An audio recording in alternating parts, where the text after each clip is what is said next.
Sebentar, coba lihat tadi di mana STPP user ada ya.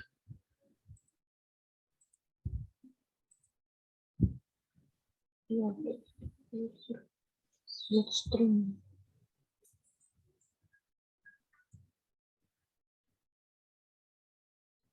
Ini portfolio. Coba ulang.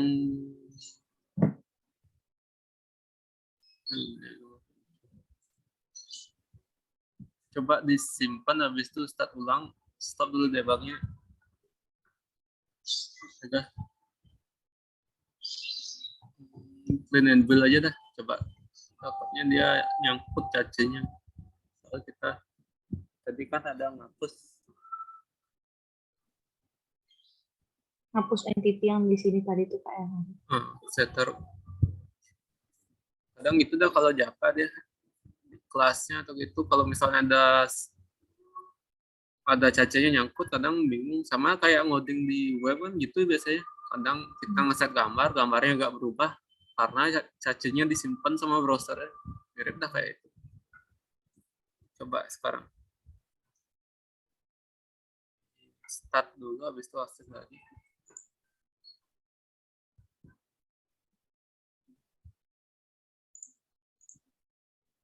Belum mau. Itu lagi. Di sini udah. Debug lagi.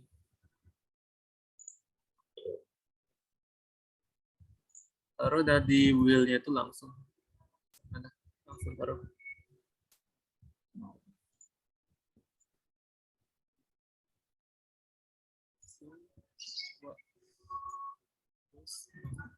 Terus oh, udah kok masuk.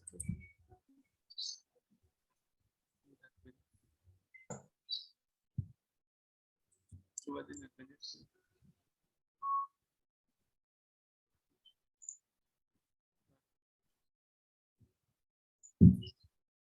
Pelan-pelan coba F8. Udah kok. Udah. Itu udah jalan. Hijaunya kamu lihat. Iya. Terus coba pelan-pelan stop di emailnya itu. Nah, coba blok yang get string email itu. Coba scroll F8. F8. Oke, udah nggak di email berarti masalahnya. Ini nggak bisa. ID employee-nya dia berbeda. Sama. Coba cek dulu ya. Bentar ya. Benar nggak?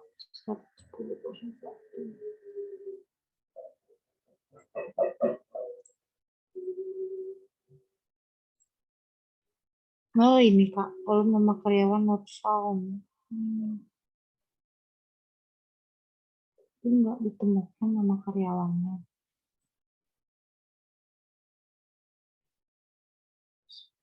Nah, nama karyawan itu di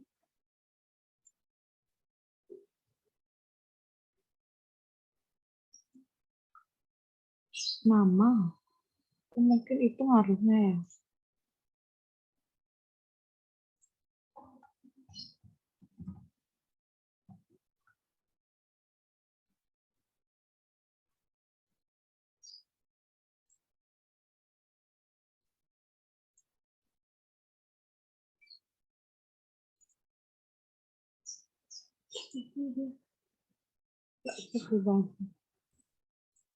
Coba yang di SQL log-nya lihat bener nggak namanya di waktu run query-nya tadi, execute query yang sama. Ini ya Kak. Di situ apa nama karyawannya? Oke, scroll kanan. Kanan ya.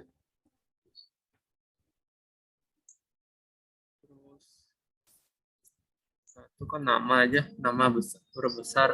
Kamu nggak pakai nama karyawan. Itu ngaruhnya tadi ya. Coba run.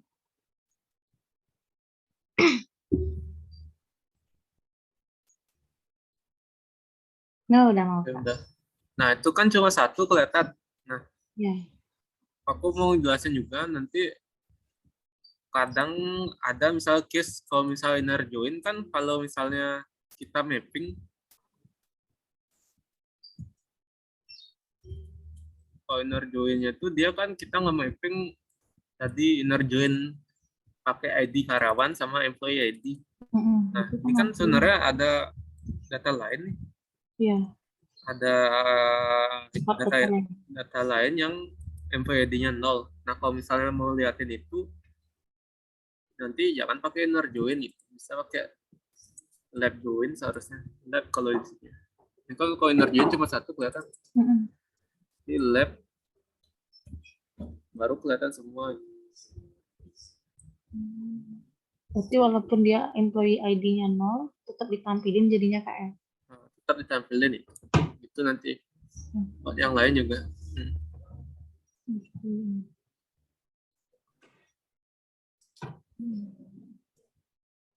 Oke. Ada lagi juga? Terus mau nanya Kak, kalau misalnya kan ini kan tak buatin dia kelola data beda form lagi kan yang karyawan.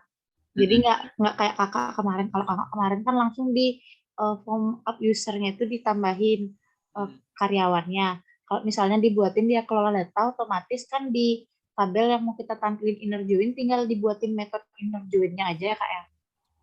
Ya, nanti dibuatin metode baru aja. Yang penting kalian nggak ngubah fungsi yang apa metode yang udah ada. Misalkan ada metode listnya itu jangan listnya kan apa buatin metode baru aja kalau misalnya kalian ada itu baru. Itu sih di kita. Kalau kan kalian nggak tahu nih metodenya ini dipakai yang mana aja nanti kalau proyeknya gede. Itu aja sih dulu dari saya kak. Nanti sambil jalan nanya lagi. Soalnya saya belum nyoba juga yang subsetnya kak. Oke. Ya. Saya izin stop sharing ya kak. Oke. Makasih kak.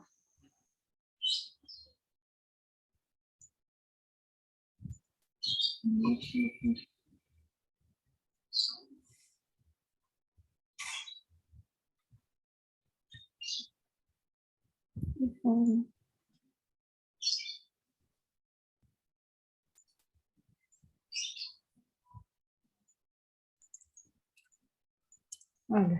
Ya. Lanjut mungkin Krisna ada lagi Kris yang gitu. Oke. Krista belum ada. Saya lanjut ya, ngejelasin lagi dikit sih. Sama nanti di akhir baru saya jelasin sedikit mengenai proyeknya kalian yang bisa kalian kerjain setelah nanti saya jelaskan. Pertama saya jelaskan dulu sedikit mengenai Git. Sebentar.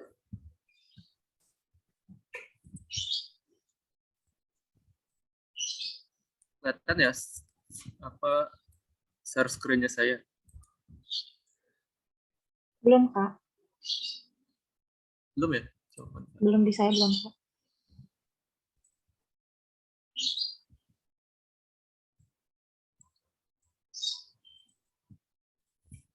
Sekarang? Udah kak. Udah.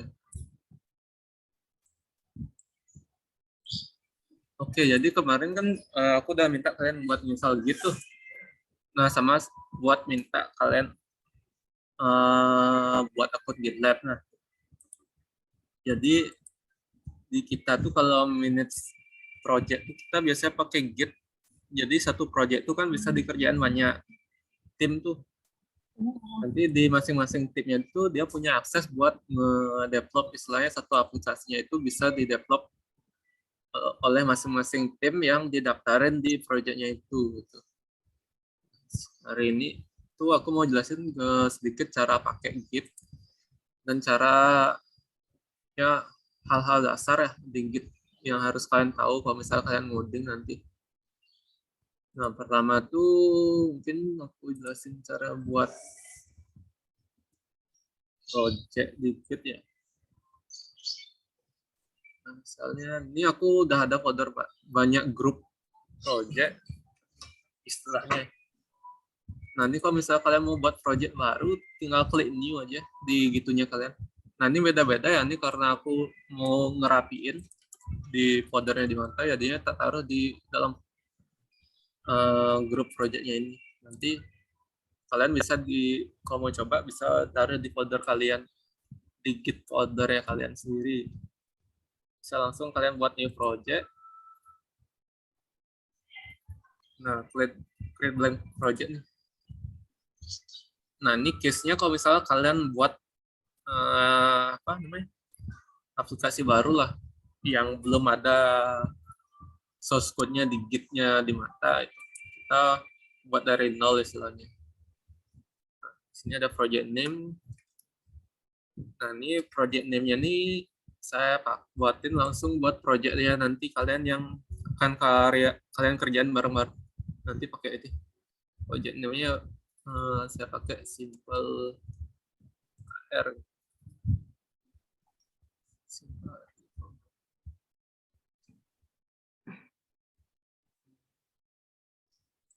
Ini aja kita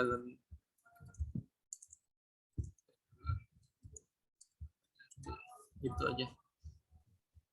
Nah, ini nama projectnya, ini deskripsi projectnya, saya isi keterangan.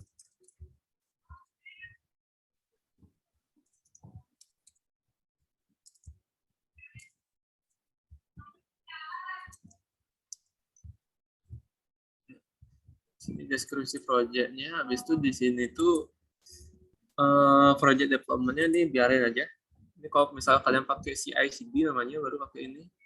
Nah, ini visibility-nya pakai default-nya privat ya. Nanti jangan kalian pakai public kalau project-project di mata. Saya create project. Ini udah ke create nih. Project baru namanya Talentful HRD. Nah, ini masih kosong. Talentful HRD ini masih kosong. Nah, gimana selanjutnya kelanjutannya ini saya mau ngisi-ngisi istilahnya masukin source code-nya ke sini. Nah, pertama saya buka dulu folder saya di lokal. Di sini saya buat folder baru. Enggak, langsung aja di sini.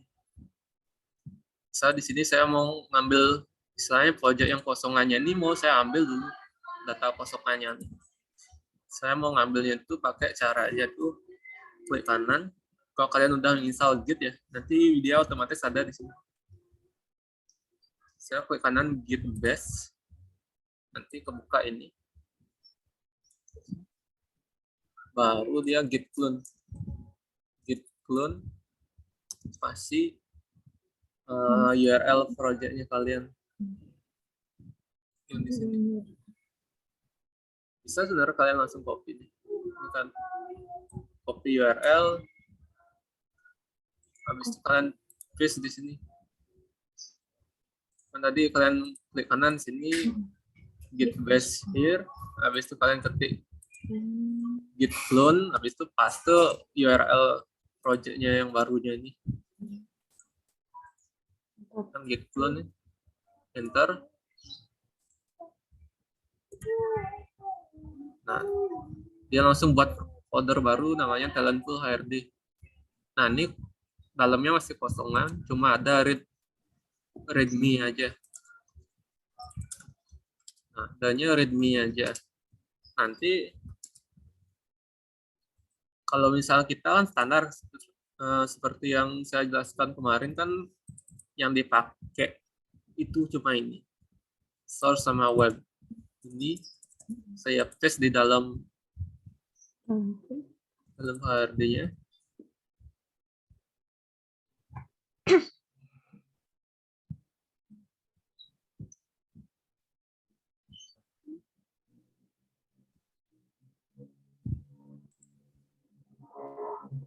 Sama lagi satu, nanti kalau kalian buat project tambahin git ignore ya. Git ignore file bisa copy di project lain. Kalian paste juga di dalam HRD. Di git ignore nih isinya seperti ini kalau kalian buka nih, titik git ignore itu nama filenya. Isinya will, nb project, will sama this sama com nih. Nah, git ignore ini fungsinya buat ngedetek kalau misalnya kalian pakein foldernya ini buat open di Deadbean tuh. Nanti kalau kalian open di Deadbean kan dia ada file-file ini, ada build, ada this, ada nb project tuh. Nah, biar yang 3 file ini sama build-nya ini nggak masuk nanti di codingannya kalian yang ini. Jadinya yang kebaca tuh waktu kalian commit waktu kalian upload projectnya tuh nanti yang kebaca cuma src sama webnya nanti yang upload.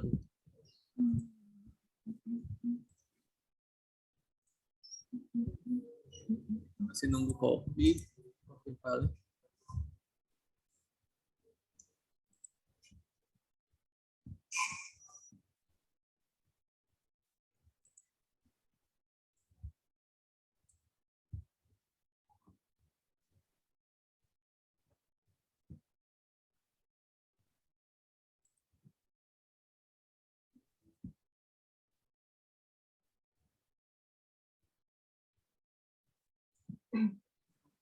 Tunggu dulu ya hasil copy file.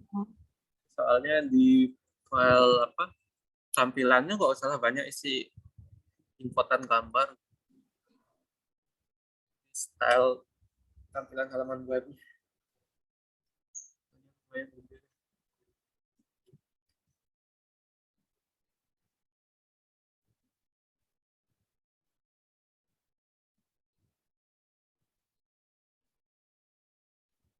Oke, kan udah copy nih source code projectnya yang mau kita taruh, mau kita share ke gitnya gitu. Ini case-nya kalau buat project baru nih, kita buatin source code SRT sama webnya. Nah, yang contohnya tadi kan yang tidak yang kemarin saya pakai. Kalau udah kalian kopas sama kalian tambahin git ignore, baru kalian di sini lihat git status. Oh, jadi dulu ke ini kalau kalian ls kan masih ada di luar, masih ada di sini kalian lokasi direktori gitnya masih di sini kan, jadi ke dalam project talent. Jadi baru dia masuk ke dia di mata project baru di sini deh. Baru kalian git status di dalamnya sini. Nah, kelihatan nih ada 3 file yang untracked file istilahnya. File yang tidak ada sebelumnya di projectnya ini gitu. Jadi ini kalau ada perubahan nanti tinggal kalian kalau mau commit ke atas tinggal git add dulu. Git add titik. Git add titik ini buat nambahin ke list istilahnya file-file ini sama folder-folder ini yang bakal kita commit nanti. Jadi alurnya gitu kalian commit dulu di lokal. Nanti kok proses commitnya dia belum upload ke online ya. Kita cariin di Google nomor.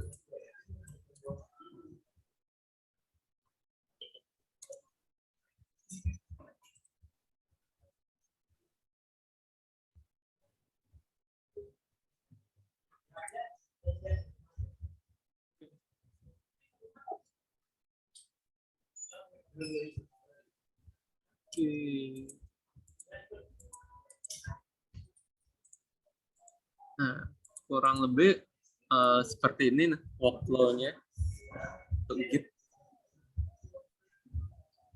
Jadi masih loading ya, masih Git add semua, nambahin semua datanya.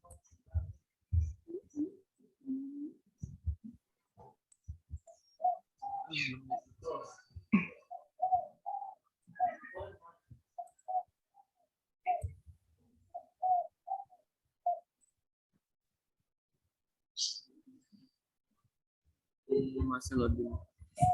Jadi tunggu dulu, ini lumayan lama pasti kayak sekitar 2-3 menitan.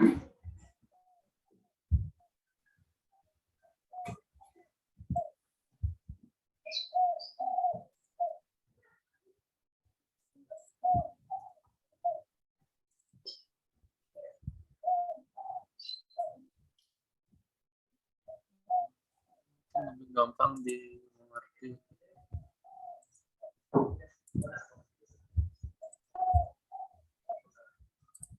Ini mungkin yang versi lebih gampangnya Burem. Nah, dia. Kalian udah pernah pakai Git nggak? Belum ya? Dulu sempat pakai GitHub aja sih, Kak. GitHub sama kok cara pakainya. Kalau Ayu baru sih pakai. Kalau Ayu sama Krisna pernah pakai Git.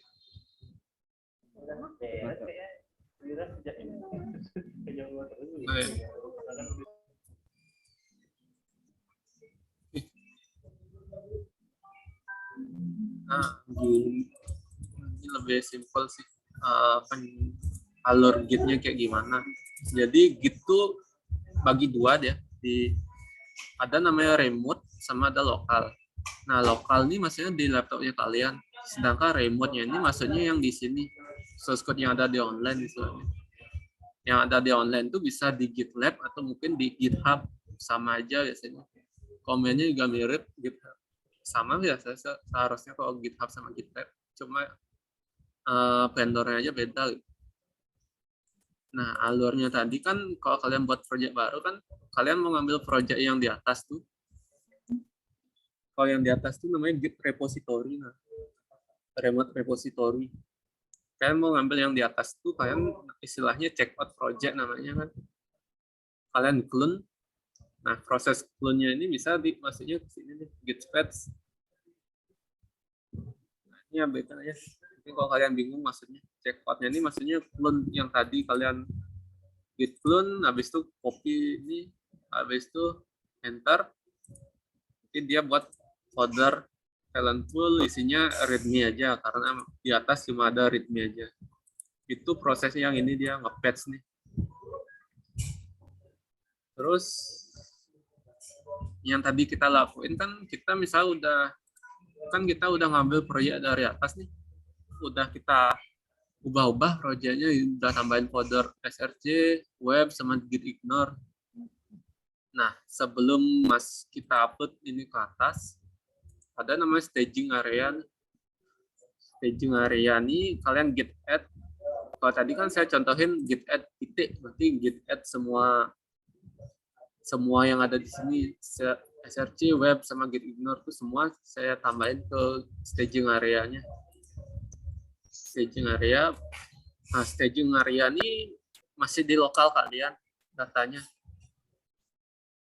Masih belum ngupload ke web atas lah istilahnya. Di sini repository di GitLab-nya atau GitHub-nya. Setelah kalian masukin git add staging area-nya ini baru kalian git commit. Maksudnya git add staging area ini udah fix lah. Kayak tadi kan udah fix file-file mana aja yang bakal kita commit gitu. Jadi fungsinya staging area ya gitu. Kalian taruh file-file yang udah mau kalian commit di staging area dulu. Nanti kalau udah di staging area baru bisa kalian commit ya. Nanti kalau udah di staging area nggak lagi merah kayak ini kan. Saya git status nih merah gitunya. Gambar apa list perubahannya istilah list apa yang mau diupdate merah nih. Kalau udah di staging area dia udah hijau nih, tinggal kalian git commit. Git commit. Nah, setelah kalian git commit, masih itu di lokal kalian tuh masih belum kalian ngupload ke atas tuh git commit tuh. Masih di lokal di laptopnya kalian aja tuh. Setelah git commit baru terakhir ada namanya git push. Git push tuh baru kalian ngupload repositorinya itu ke atas.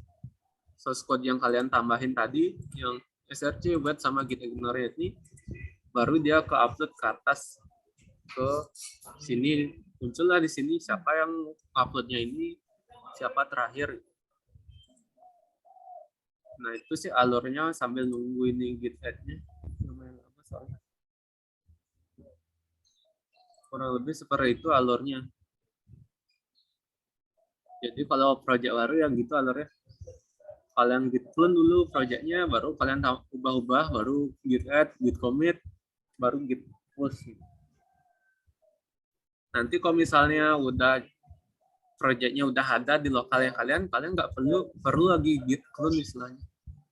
Kalian tinggal jalanin git full gitu, nggak pakai git patch kalau di git kita biasanya. Kalau di GitLab yang kita langsung aja git full biasanya, langsung dia update perubahan-perubahan apa aja yang ada.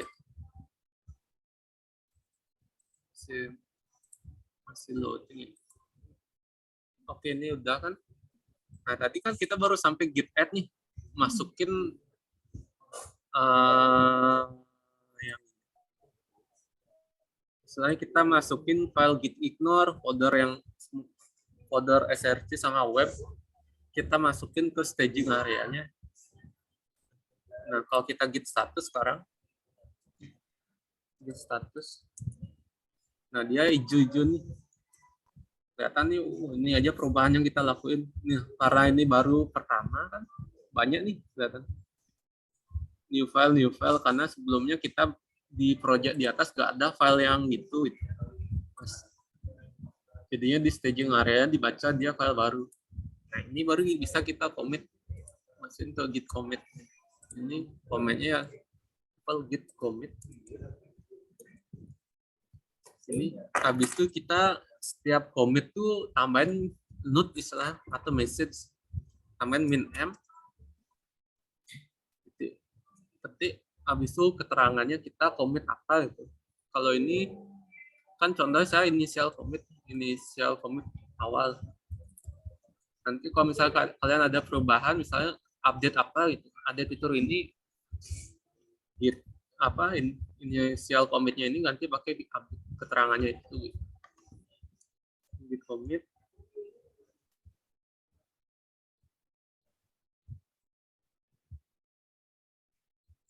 Nah, kalau udah git commit dia baru masuk ke lokal repository. Udah bisa, udah tinggal kalian upload aja dah istilahnya. Kalau udah di git commit, masih loading.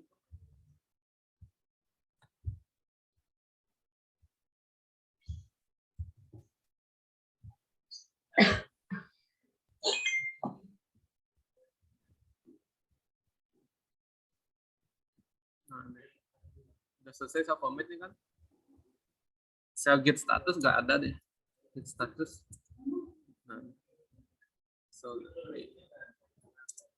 Nah, dibilang git status on branch means your branch is ahead of origin mine. Jadi dia ini setelah kalian udah commit source code-nya kalian di lokal ini masih tinggal kalian git push aja, git push-nya itu buat upload ke sini. Kita masih belum berubah nih, masih readme aja ada. Nanti tinggal kalian git push.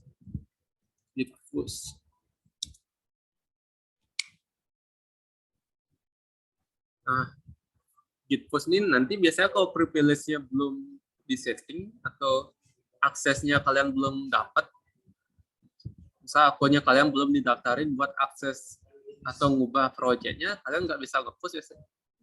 Ada error. Ini kayaknya bisa, coba lihat. Misalnya kalau belum ada aksesnya, akunnya kita dia atau projectnya belum disetting, siapa aja yang bisa nge-push, dia bakal error waktu proses uploadnya.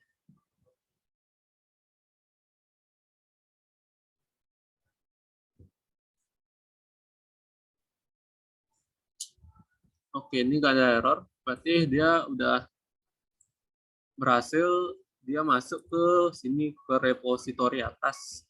Udah selesai kalian git push. Di atas nih kalian reload projectnya. Nah, ada dah dia project yang kita buat tadi yang di lokal kita. Nah, seperti yang saya jelaskan tadi kan, fungsinya kita pakai GitLab atau Git-nya ini fungsinya buat kita berinteraksi antar programmer lah. Jadi nanti source code-nya ini nanti bisa di-clone sama programmer lain. Nah, ini kan udah di-post nih. Kalau misal kalian udah nge-clone nih, kalian gampang nanti. Misalnya anggap dah nih, anggap dah ini aku buat project ya, aku open project yang tadi itu.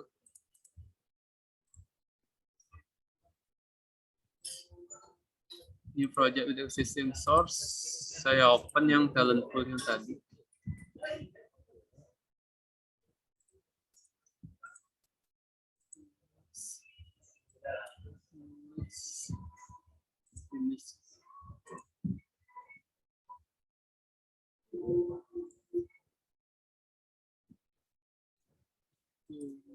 Ini project yang tadi saya selesai.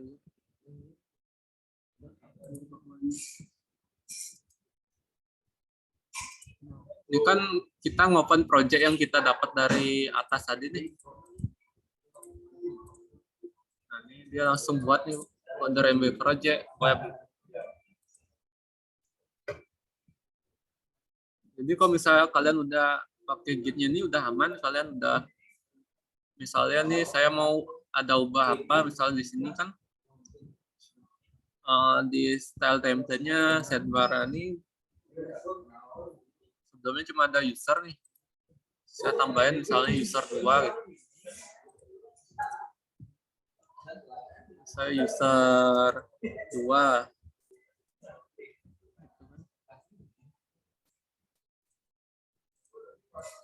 Masih loading proyeknya.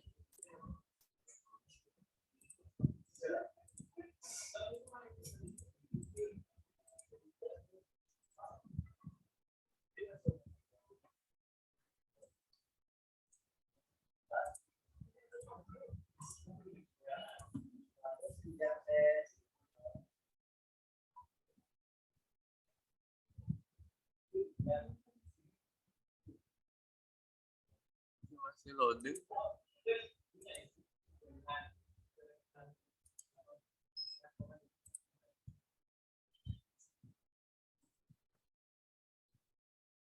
Oke, tunggu ya, masih loading.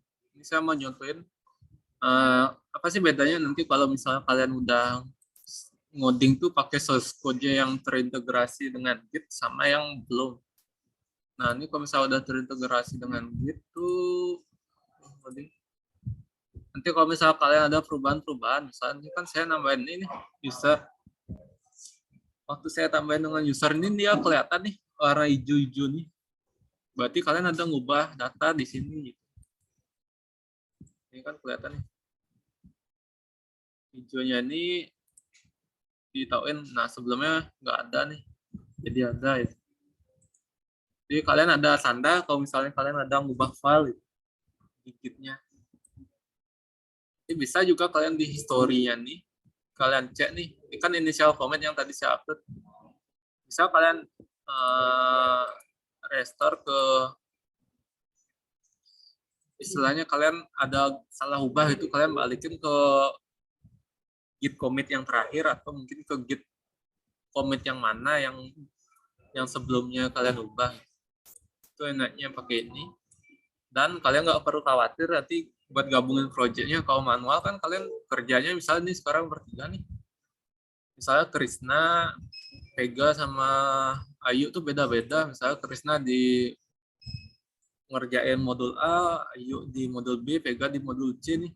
Nah, waktu gabunginnya tuh kan lumayan makan waktu tuh biasanya kalau misalnya kalian gabungin source code-nya kalian masing-masing. Nah, makanya ada namanya git-nya ini. Nanti di git-nya ini kalian tinggal push ke atas. Seperti yang saya tadi lakuin ini, git push. Nanti kalau misalnya ada perubahan dari komputer lain atau dari tim yang lain tinggal git pull ya. Misalnya saya ubah satu file nih, git status. Kelihatan nih saya ngubah. Oke, ini konteks XML. Ini saya nggak mau biar konteks XML-nya masuk ke gini.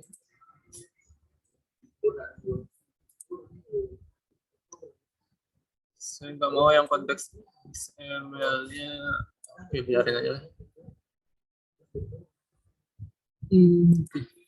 Git status. Nah, ini kan kelihatan ada dua file yang berubah. Yang pertama itu setbar komponen. Ini yang aku ubah nih. Sama konteks XML yang ini biasanya diubah sama diubah sama NetBeans-nya langsung. Ini buat nambahin dia ke git ignore biar dia agak ke upload juga ke atas. Biasanya tak giniin aja. Di copy ini kita paste di git ignore. Git ignore itu yang kita tambahin di sini tadi. Kita save, close. Nanti git status lagi di sini. Masih deh. Ya selesai. Ini kayaknya.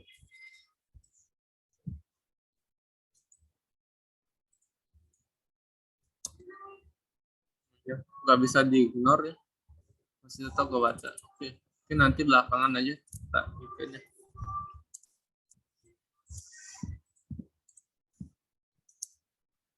Jadinya dua yang kita lakuin perubahan nih.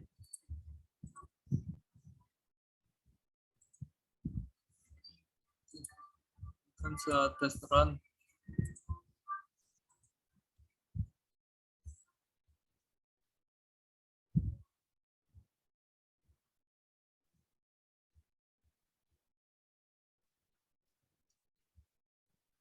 Nah, ini kalau misalnya kalian ada edit file nih kan, kalian edit yang ini nih. Kalian edit file, di sini kelihatan dia warnanya biru kalau kalian edit file yang ini. Nah, ini kelihatan kalian arahin ke sini, dibilang Java server file modified. Jadi kalian sempat ada perubahan atau ngedit file yang ini berarti. Sama juga ini. Konteks XML-nya dibilang modified. Jadi ini jadi kalau misalnya ada ngedit file nih, kalian lupa lokasi filenya yang mana diedit, kelihatan nih. Yang isi petik-petik biru nih, kalau di NetBeans kelihatan petik birunya nih, lokasi mana aja yang ada perubahan. Ini kan kelihatan di meta environment-nya. Sini kelihatan perubahan. Oh, ini yang biru ini berarti ada kalian ubah. Ini juga template-nya ini ada petik birunya. Ini berarti yang kalian ubah itu.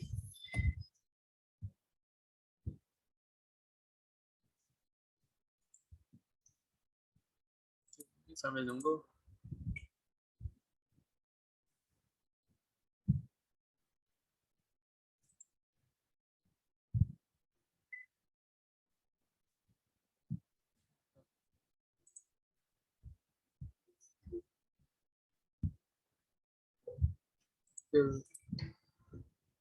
Bentar ya.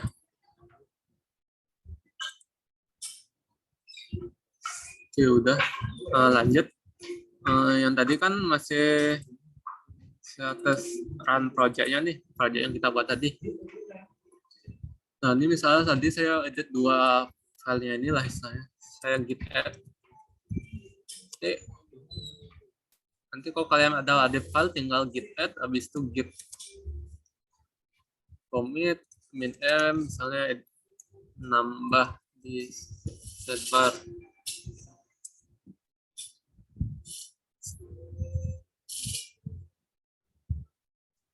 Kalau udah kalian commit nih, ini belum update ke atas nih.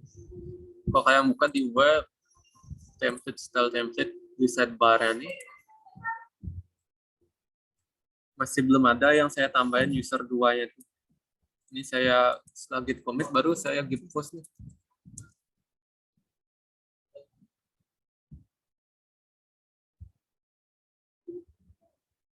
Udah saya git push, nanti saya reload sini kan. Nah, ada dia user 2-nya gitu. Nah, itu dan nanti caranya kalian berinteraksi antar programmer. Kalian commit, habis itu kalian di commitnya itu isi keterangan nih update buat apa gitu, misalnya nambah sidebar. Baru kalian push ke atas, langsung dia digabungin di atas.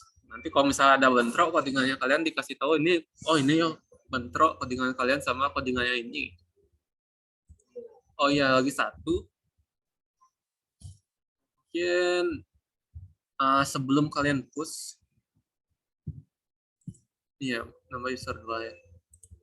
Sebelum kalian push, nanti kan kalian bisa git tadi nih git add dulu, habis itu git commit, isiin komen nambah apa itu. Nah ini kan ada git push. Sebelum kalian git push tuh seharusnya kalian git pull. Git pull-nya ini fungsinya buat nge-patch, ngambil perubahan yang ada di atas. Misal